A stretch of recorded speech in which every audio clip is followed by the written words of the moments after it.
जेको असीं कोन्हे असीं पंहिंजे आवाज़ जोश जिदोजहद ऐं उन सां पंहिंजो इज़हार करे सघूं था। पर तव्हां मूंखे चओ त पंहिंजे जज़्बनि जो इज़हार पने ते लिखी ॾे त शायदि एतिरो न करे सघे। सवेल कंहिं दोस्त चयो त अल्ताफ़ चयो त पियो चयो न मां तव्हां चयो फ़र्क़ु आहे। मुंहिंजी इब्तिदा अल्ताफ़ शेख जे लाइन सां पढ़ी, पर हू शरीफ़ माण्हू आहे।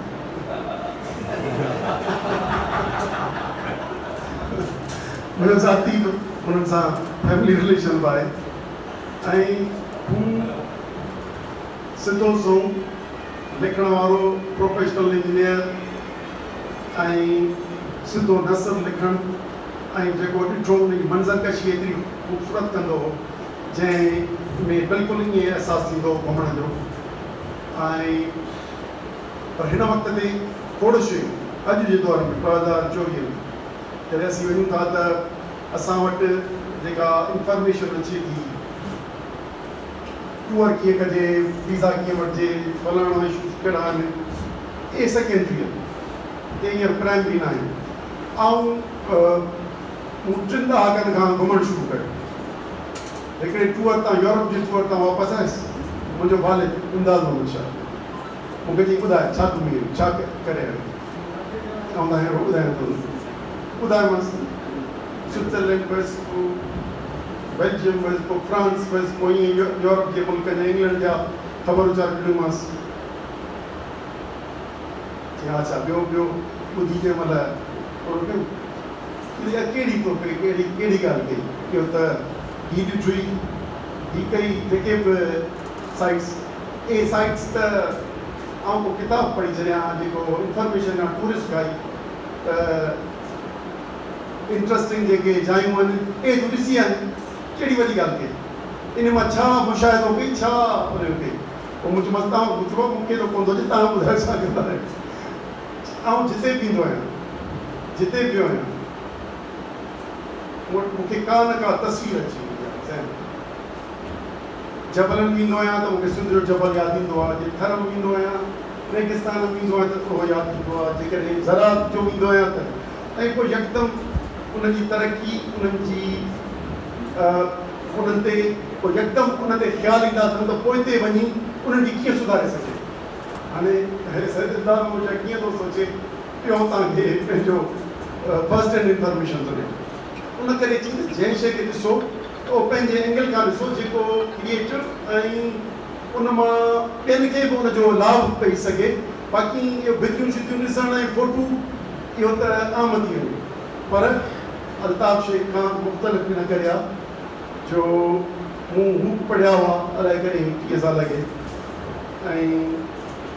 हिन पहिरियों सफ़रनामो पियो पढ़ियो अथमि त शाइर कीअं लिखंदो। तव्हां सम्झो शाइर अहसासनि जज़्बनि खे पने ते असीं घुमूं पिया त नज़र अचे पियो त घुमाए पियो, पर उन सां गॾु पंहिंजी शाइर कीअं लिखे सफ़रनामो उहो हिन में उहो अञा आहे। उते उनजा जज़्बा जेके आहिनि, उते उनजा जेको हसास जज़्बा कमु था कनि उहो कलम ते लिखे थो ऐं उहो जेको लुत्फ़ आहे उहो अल्ताफ़ शेख खां वधीक थोरो एडिशनल आहे, थोरो मुख़्तलिफ़ आहे। उन करे पर हिन जी हिकिड़ी ॿी शइ ॾिठी त मूंखे टूरिस्ट जा के किताब पढ़िया आहिनि। हिन जे किताबनि पढ़ण सां हिकिड़ी जेका थी सवेल दोस्त वेठा कलाक ऐं 5 बजे आयुसि, मूंखे जो प्रोग्राम कोन्हे ऐं हलियो वियुसि वरी आयुसि त मूंखे दोस्तनि पुछियो त साईं हिन में फ़र्क़ु कहिड़ो।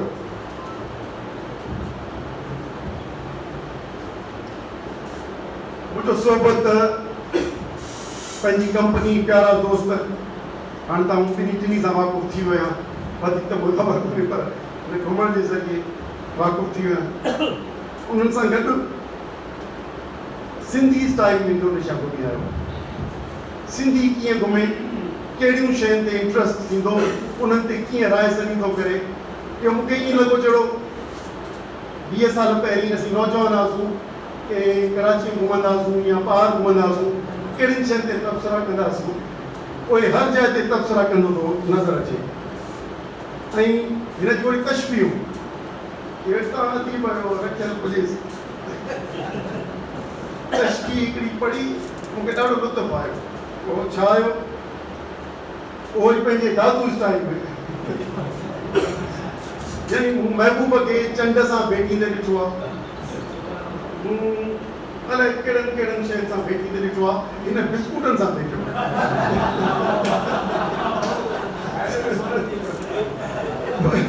बुख लॻी अथसि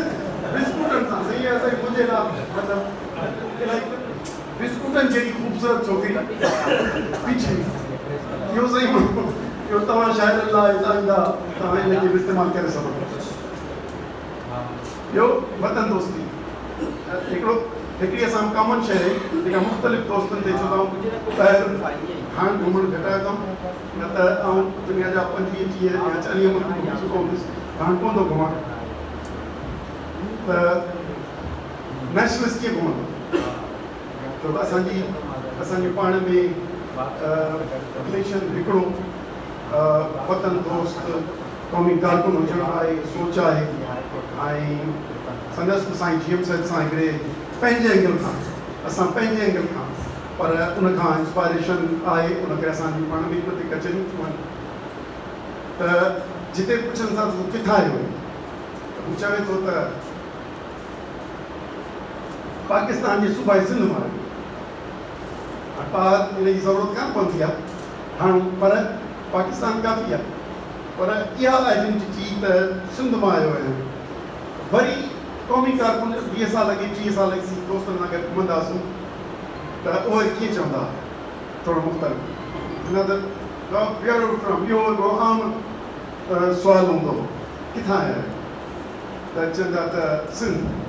चवंदा इहो किथे आहे, नेशनल जी आज़ादी पसंदि दोस्तनि जी, चई त इहो इंडिया ऐं पाकिस्तान जे विच में। चई बाबा इहो असां त मुल्क ॿुधो कोन्हे, ऑक्यूपाइड टेरिटरी। इहो दोस्तनि जो ॿुधायो पियो, असां ॿार हुआसीं। त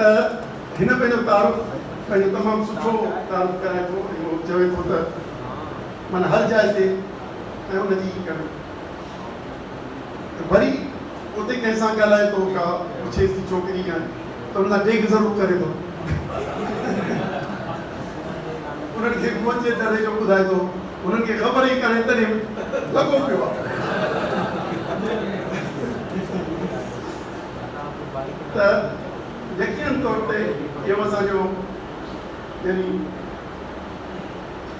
उते जी असांजी आइकॉनिक आहे। पर वरी हिकु ॼाण ते सोबत करे थो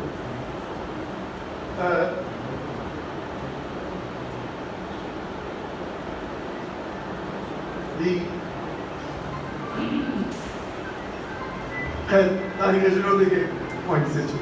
त हिन पंहिंजो जंहिं नमूने सां सुहिणो लिखियो आहे, कश्तियूं ॾिनियूं आहिनि, हू हुन में कोशिशि कई त ऐं ॿियो पासो ॾिसां त आया लर्निंग आहे असांजे क़ौम लाइ या छा। यकीन तौर ते इंफॉर्मेशन ख़ुदि हिकिड़ी ॼाण हूंदी आहे, लर्निंग हूंदी आहे, पर इन में जेकॾहिं आईंदा लिखे त उन में कुझु पहिरां असां लाइ, असांजी जनरेशन लाइ सबक़ु आमोज़ असां इन मां छा था ॾियूं, तव्हांखे साईं ॿुधायो छा था फ़ाइदो वठी सघूं। यकीननि हेठि जेके ॾिनल आहिनि तव्हां जा कॉल, उहा हिकिड़ी एडिशनल इंफॉर्मेशन आहे आलीशान, पर छो त सफ़रनामे जो ॻाल्हि कयां त उन में जेकॾहिं वाधू आणींदो त अञा वधीक असां वटि उहो सफ़रनामो हिकिड़ो सबक़ु आमोज़ थींदो इंफॉर्मेशन सां गॾु मुख़्तसिरी लहजे में। छो त साईं जीएम सैद जॾहिं लिखियो अदब छो आहे छा जेका 50s जी जेका चेंज आहे उनजो कारज ज़रूरु हुजणु घुरिजे।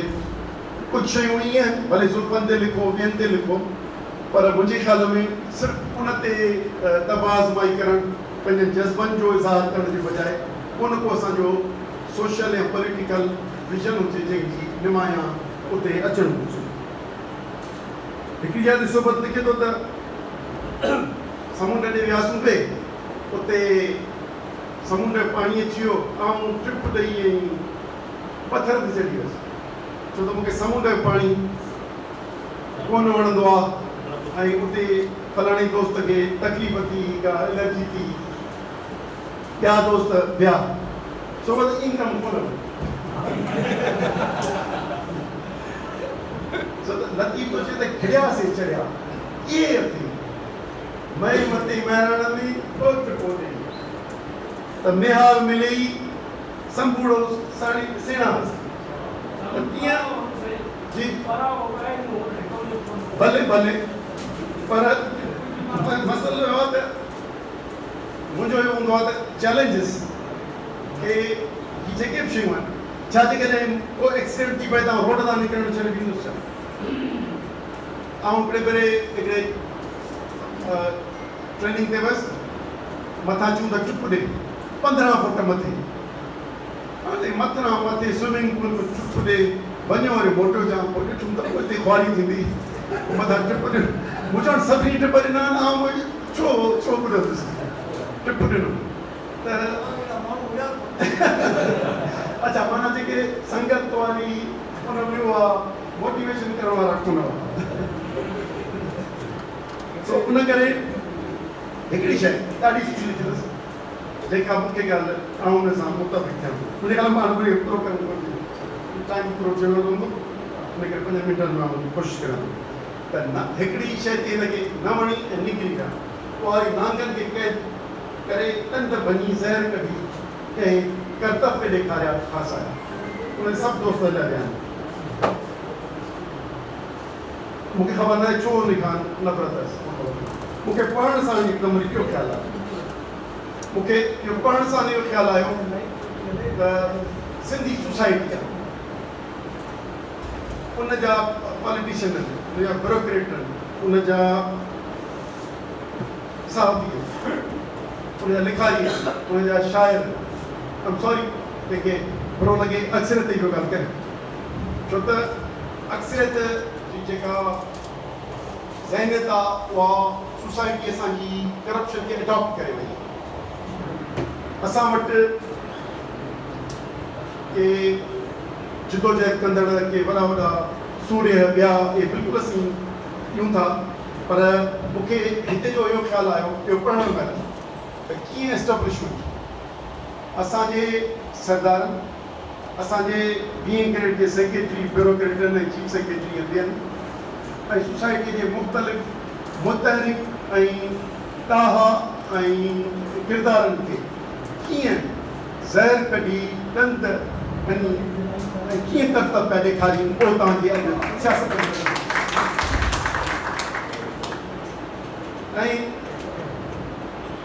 ऐं साॻी वरी शइ हिन वरितो दुकान ते वियो उते हिनखे हैरानी थी त सेल्समैन सां गॾु बड़ो आहे हुन में लिखियो अथसि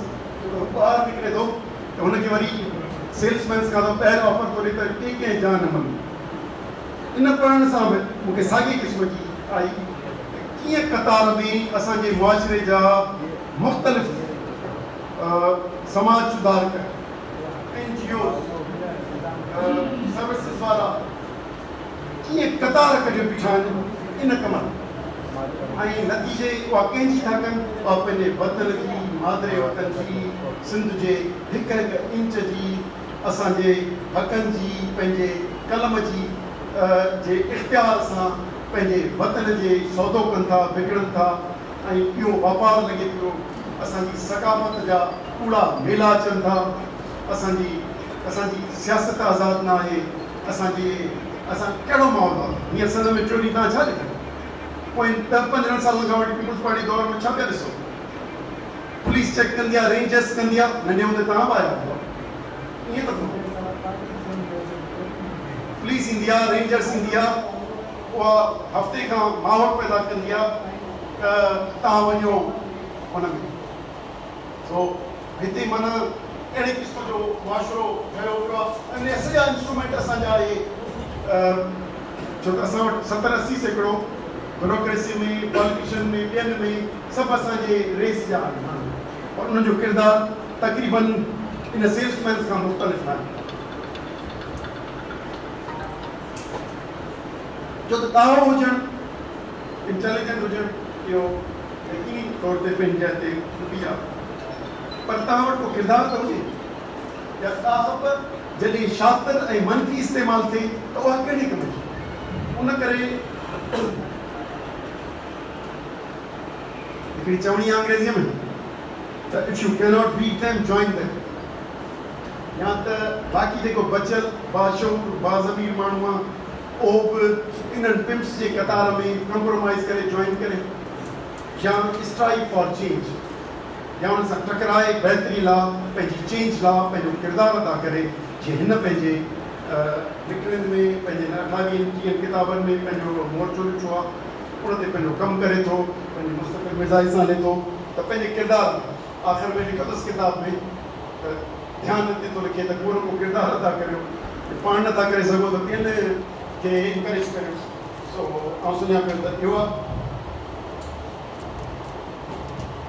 सिंध जी सूरत हाल वफ़ाइदी आहे, जेका चेंज आई आहे एस्टेब्लिशमेंट जी 2 सालनि खां या अॼु जेका चेंज आई आहे उहा इंतिहाई भयानक आहे। सिंध जी इज्तिमाही मिल्कियत जेका पंहिंजी आहे उहा 270 किलोमीटर सामूंडी पट्टी, जंहिंमें कराची जी पट्टी अॻे असांजी कोन हुई, बाक़ी वञे पई।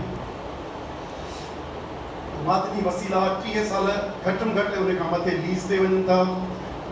कमांड एरिया खां ॿाहिरि जेका बचियल ज़मीन आहे, जेका मौजूदा नहरी निज़ाम में न आहे, उहा कंहिं न कंहिं शक्ल में लॉन्ग टर्म लीज़ ते कंपनियुनि खे ॿाहिरिनि खे वञे पई। इन में असांखे पंहिंजे ईअं किरदारनि जी ज़रूरत आहे। ऐं सो सवेल में ॿुधायां पई त भॼी न जान छॾाए टिकीअ ते चढ़ी त इहो परियाम कोन थिबो, न ई वरी कैसर थिबो, छो त हिते कैसर ताईं सम्झो पिया कूड़ो कैसर लुंड, उन करे थो चवां न परियाम थिबो न कैसर थिबो। ऐं सूरह बकरा में आयल आहे एसि ताईं हुननि सां विढ़ो जेसि ताईं फितनो न रहे। सो इन फितने सां ज़हनी तौर ते जेके अदीब आहियो उहे विढ़ण जा संभाल करियो, पंहिंजे क़ौम जे तहफ़ुज़ जा संभाल करियो, तॾहिं पंहिंजे वतन जे खे बचाए सघंदासीं, इन्हनि ॾुखी सूरत हाल मां निकिरी सघंदासीं। छो त तव्हां जेको चओ था उहो तव्हां न आहियो, जेको तव्हां करियो था उहो तव्हांजी शख़्सियत आहे। उन करे हिते हिन 21 सदीअ में जेके बचिया आहिनि, 20 सदीअ में तमामु वॾा वॾा किरदार हुआ जिन सिंध जी बम्बई खां आज़ादी कई, मुल्क में हिकिड़ो सियासी फ़ैसिलो कयो, या उन खां पोइ पाण पतोड़ींदा था रहनि, उहे हिकिड़ा वॾा वॾा किरदार हुआ जिन खां मुतासिर थी नज़रियाती तौर ते माण्हू कयो। ॿिया वरी शातिर ऐं तव्हां इंटेलिजेंट हुआ पर शातिर हुआ जिन पंहिंजे शख़्सी इक़्तिदार जे लाइ पंहिंजे वतन खे सेकेंडरी सम्झो ऐं उन जी टिकी हुकुमरानी जे करे हिकिड़ो अपॉर्चुनिज़म जो हिकिड़ो एॾो मज़बूत प्यार फैलिजी वियो आहे, जंहिंजा वकील हज़ारे टाहा अदीब जेके हुन मां मुस्तफ़ीज़ थियनि था या पॉलिटिशियन या ॿिया उहे वकालत कंदा रहनि था, दिफ़ा कनि था। ऐं उन्हनि खे जेको ख़बर कान्हे, जीअं असां चवंदा आहियूं न त 80 ॾहाके में 90 ॾहाके में धाड़ेलनि खे मुफ़्त आज़ादु छॾे वियो त भले ॾोह थियनि, त सियासी पॉलिटिकल मूवमेंट घटि हुजे। हींअर तव्हांखे जेको नज़र थो अचे अमन अमान सेकेंडरी आहे, पुलिस आहे, रेंजर्स आहे, आर्मी आहे, सभु शइ थी सघे। हल्को हथु न करे आहे त ही क़ौमी जेका सौदा पिया थियनि जेके सियासी तहरीक न थियनि। तव्हांखे ख़बर आहे त इहो छा आहे असांजी केतिरा 15 सालनि में पोयां 50 सालनि में क़ौमी कारकुननि जी शहादतूं ॾिसो, वरी पोइ 15 सालनि में हिन हुकुमरानीअ ॾिसो, उन खां 100 दफ़ा मथे। सॼे इन दौर में तव्हांखे जेतिरा नज़र ईंदा उन खां 50 ज़रबिया करे छॾियो, ओतिरा शहीद आहिनि 15 सालनि में 16 सालनि में। कहिड़े कवर में असीं पिया गुज़ारियूं सियासी उन करे। ऐं सुञा पियो त के सुठा हालात न आहिनि नई वरी दानिशमंदाना क़यादत आहे। असांजी मौजूदा जेके प्राइम मिनिस्टर, प्रेसिडेंट या चीफ ऑफ आर्मी स्टाफ, उन्हनि जो विजन इहो आहे त असीं मुआशी तरक़ी कंदासूं ऐं असांजो मुल्क जे ॿियनि सभिनी मामलनि खे हैंडल करे वेंदासूं। मुआशी तरक़ी कहिड़ी? उहा ई जेके बचियल वसीला आहिनि मुल्क जे सूबनि जा, उहे वरी इन कंपनियुनि जे ज़रिए मुआशी तरक़ी पंहिंजी मुंहिंजी तरक़ीअ में मुआशी तरक़ी मुंहिंजे इदारे जे हुन में त इहा तरक़ी मुल्क खे कोन हैंडल करे सघंदी, तारीख़ी सुवालनि खे कोन हैंडल करे सघंदी, क़ौमी ऐं ॿियनि सुवालनि खे हैंडल न करे सघंदी, इन जे ज़रिए ॾाढ जे ज़रिए न हली सघंदो। उन करे मूंखे मौक़ो मिलियो तव्हां ॾे अचण जो, त मुंहिंजे ख़्याल में इन्हनि ई लफ़्ज़नि सां वापसि थियां। इन चैलेंज खे जेकॾहिं खणण लाइ मुख़्तलिफ़ महाज़नि ते तयारु थींदासूं त ठीकु आहे, छो त मूं हिकिड़ी शइ ॾिठी आहे। असांजे अक्सर तारे चङे छो त खणो हलां थो, उन्हनि खे ख़बर आहे असांजी सोसाइटीअ जो जेको मनफ़ी पासो आहे, त उन्हनि खे ख़बर आहे त सिंधियुनि खे छा करणु घुरिजे, सिंध जे माण्हुनि खे छा करणु घुरिजे, मूंखे छा करणु घुरिजे, पर हुनखे ख़बर कोन्हे त पाण खे छा करणु घुरिजे। उन करे पाण खे पंहिंजो विरियल किरदारु थींदो त पंहिंजे वतन जी बि चङाई कंदा हुआसीं ऐं अहिड़नि प्यारनि माण्हुनि सां मुलाक़ातूं सबके सब्क सुभान करे वही वो साईं सैयद ज़ैन शाह सिंध यूनाइटेड पार्टी जो सदर ऐं अॼोकी हिन तकरीब जो ख़ासि महिमान। हींअर तव्हां सां मुखातिब थियण जे लाइ साहिब किताब मोहतरम बलोच सोबत खे गुज़ारिश कंदुसि त अची तव्हां सां मुखातिब थिए पंहिंजे किताब इंडोनेशिया जो इश्क बाबति।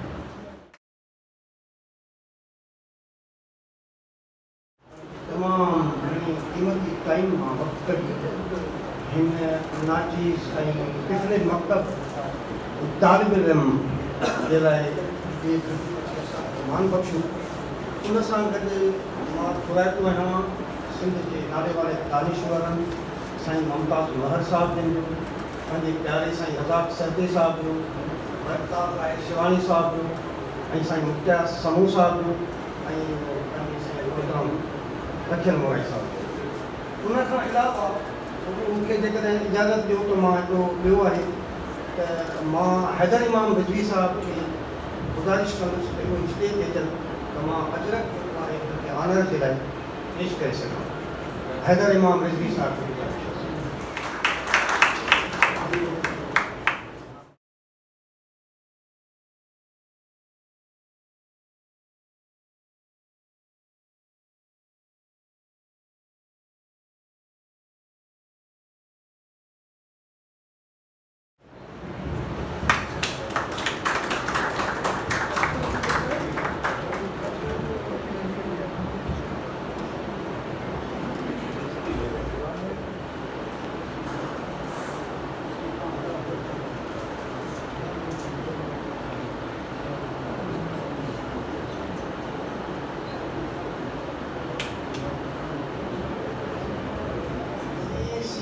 उलही वाजहनि ते विराम तनी साल थिया जनी सात नसरे। सिर्फ़ु भिटाई जे उन पोइट्री खे कोट कंदुसि जंहिंमें महबूबनि जो ज़िक्र आहे, जंहिंमें प्रेम जो ज़िक्र आहे, जंहिंमें प्यार जो ज़िक्र आहे। चङा चंड चइज सनेहा खे सॼणे इंतिहाई अदब सां, चङा चंड खे बि प्यार सां मोहबतुनि सां, चङा चंड चइज सनेहा खे सॼणे मथां अङण उभरी पिलिन जे पएज झीणो ॻाल्हाए पेरें विझी हथड़ा, झीणो ॻाल्हाए पेरें विझी हथड़ा। ऐं मिटाई खां वरी हिकिड़ी ॿी ॻाल्हि मूं सिखी आहे, हिकिड़ी ज़ात जागरण जशन जिनखे सुख न सारी रात, चोर जो जेके आहिनि जे भाई किरी मिनात सिख चोरा की ज़ात, जागरण जशन जिनखे सुख न सारी रात, बुझी आया वाई कन्नवात, सले सूरी चाढ़िया बात बयान करण बात तोड़े उसद कात तब सागी सगन इन तुमने जरूरत के बड़ा लेक्चर कराया अॼु हुन पाण महिमान बि आहे ऐं मेज़बान बि आहे ऐं संदसि कथा जी मोहबत आहे मूंखे जॾहिं चयो वियो त सबक़ पढ़ो जो किताबु आहे सफ़रनामो उन ते तव्हांखे ॻाल्हाइणो आहे ऐं चयो आहे मां चयो कहिड़े मुल्क जो आहे चई इंडोनेशिया जो आहे इंडोनेशिया मूंखे न आयो मूंखे छिक न लॻी इंडोनेशिया कॾहिं मां हुनखे पढ़ियो न आहे इंडोनेशिया जे कंहिं अदीब खे मां पढ़ियो न आहे पर जॾहिं मां किताबु पढ़ियो ईअं लॻो त फिल्म थो ॾिसां जंहिंमें किरदार बि आहिनि डायलॉग बि आहिनि मंज़र कशी बि आहे ऐं तमामु सुठी ॿोली बि आहे एहसासात न आहिनि फीलिंग्स न आहिनि आर्टिस्टिक अप्रोच न आहे इंफॉर्मेशन ॾिए थो सबक़ बोलो की किताब में एहसास आहिनि फीलिंग्स आहिनि जमालियात आहे हिनखे पढ़ंदे ईअं लॻे थो ॼणो बायरन जेको शाइर हो जंहिं ब्रिटानिया मां जलावत थी इटली में रहियो वरी पोइ यूनान में तुर्कनि जे ख़िलाफ़ु यूनानी जे जंग में क़ौमी जंग में साथ ॾेई उते मारियो वियो त उनजो तर्ज़ बयानु आहे हू बि रोमांटिक लेखक हो शाइर हो या हिकिड़ो ॿियो केसवनो आहे वॾो लेखक हो वॾो पंहिंजे ज़माने जो हिकिड़ो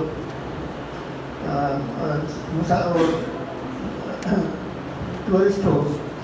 जंहिं बि पंहिंजी ज़िंदगी खे ॾाढे दिलचस्प नमूने पेश कयो आहे यानी इश्क मां ई पेपर लिखियो त मां हिते पढ़ां पर हिन में काफ़ी ॻाल्हियूं दोस्त करे विया आहिनि तंहिंजे करे बचाव थींदो हिन में काफ़ी ॻाल्हियूं ॿियूं बि नयूं बि आहिनि हिन जो उनवान आहे सोबत बलोच जो सफ़रनामो इश्कनामो इहो सफ़रनामो हिकु तरह से इश्कनामो आहे बलोच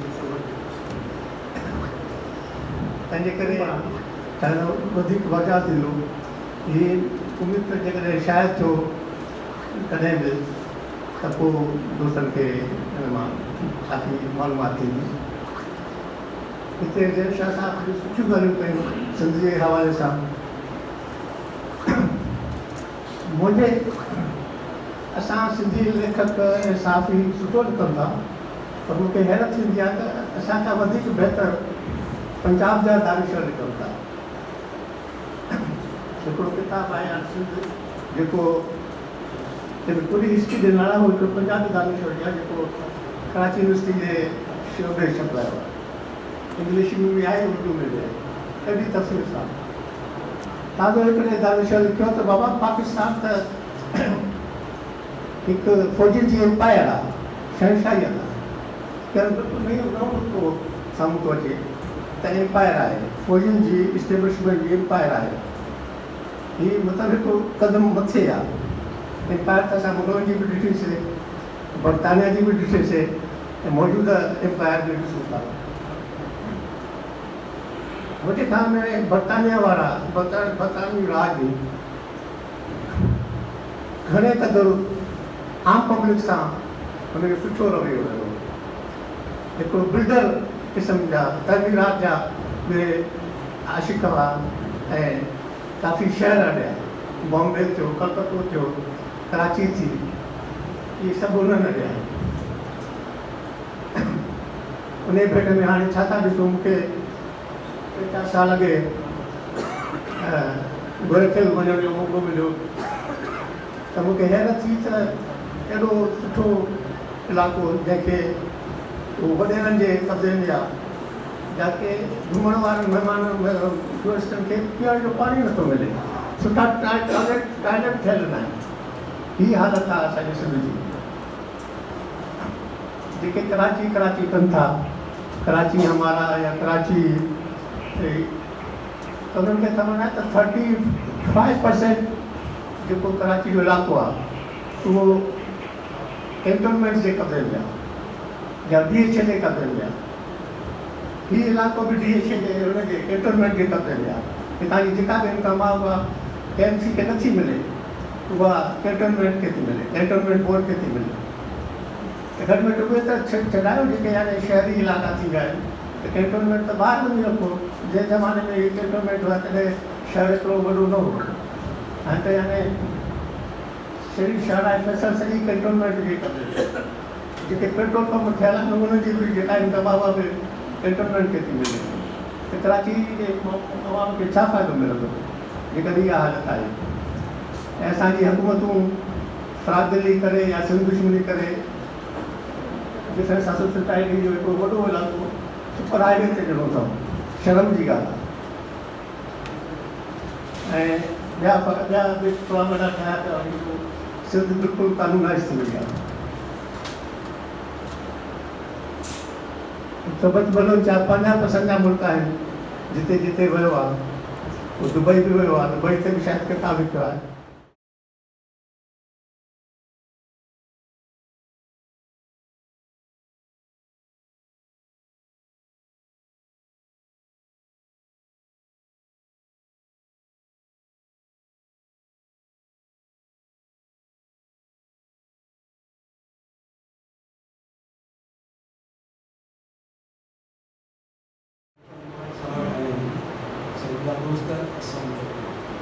हक़ीक़त इहा आहे त हीउ जेको साईं जो सफ़रनामो आहे, मां सम्झां थो त इहो सफ़रनामो सिर्फ़ु इहो न आहे त माण्हू उते वञी बिल्डिंग्स ॾिसे थो, रोड ॾिसे थो या मुख़्तलिफ़ माण्हू ॾिसे थो, पर हक़ीक़त में सफ़रनामे में जेका ॻाल्हि बयानु थिए थी उहा इहा आहे त इहे रोड ईअं छो आहिनि, इहे बिल्डिंग्स ईअं छो आहिनि, इहे माण्हू ईअं छो आहिनि ऐं उन्हनि जी इंतिज़ामकारी उहा कहिड़े तरीक़े जी आहे। सफ़रनामे लिखण वारे खे इहो बि ख़्यालु रखिणो पए थो जेको पंहिंजे सफ़रनामे में लिखे थो ऐं पोइ माण्हू जेको सफ़रनामो पढ़ी उन मां इहा ॻाल्हि हासिलु करे सघे थो। ऐं हिननि में जो सफ़रनामो ईअं लिखणु मां सम्झां थो उहो ई माण्हू करे सघे थो जेको माण्हू मुकमल तौर ते पंहिंजी धरती, पंहिंजी क़ौम, पंहिंजे मुल्क ऐं पंहिंजी ॿोलीअ सां कमिटेड हुजे, उहो ई ईअं करे सघे थो। ऐं इहो ई सबबु आहे न रुॻो ई सफ़रनामो, पर हिन खां पहिरियां जेके सफ़रनामा साईं जा आयल आहिनि